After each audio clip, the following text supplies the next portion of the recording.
Aplastic anaemia. देखो, bone marrow के अंदर स्टेम सेल्स होते हैं। स्टेम सेल्स वो सेल्स होते हैं जिससे दूसरे सेल्स बनते हैं। तो बोन मैरो के अंदर कौन से स्टेम सेल्स?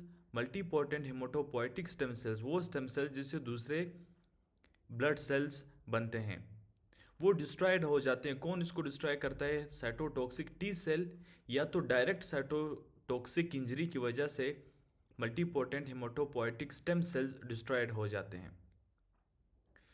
जब स्टेम सेल डिस्ट्रॉय होंगे तो क्या होगा कि बोन मैरो की एप्लेजिया या हाइपोप्लेजिया हो जाएगी। एप्लेजिया का क्या मतलब है? Complete missing. बोन मैरो जो होगी वो कंप्लीट मिसिंग होगी, इसमें कोई वो नहीं होगा। या तो हाइपोप्लेजिया या तो थोड़ी बहुत वहाँ पे बोन मैरो प्रेजेंट होगी। जब बोन मैरो की एप्लेजिया हो जाएगी तो क्या होगा कि सर्कुलेटिंग पेरिफेरल ब्लड सेल जो होंगे वो ख़त्म हो जाएंगे।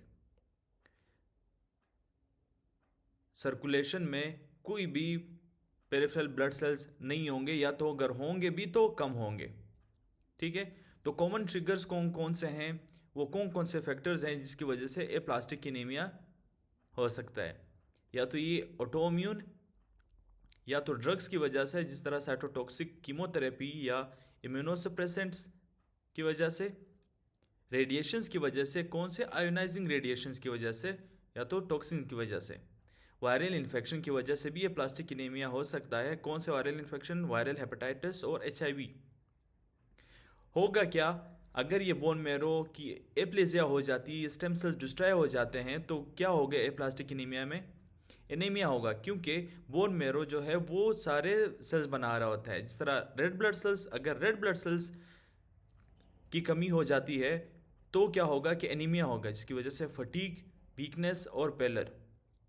अगर ल्यूकोसाइट्स कम हो जाते हैं तो क्या होगा? सॉरी, ल्यूकोसाइट्स नहीं, प्लेटलेट्स कम होंगे, जिसकी वजह से थ्रोम्बोसाइटोपिनिया होगा।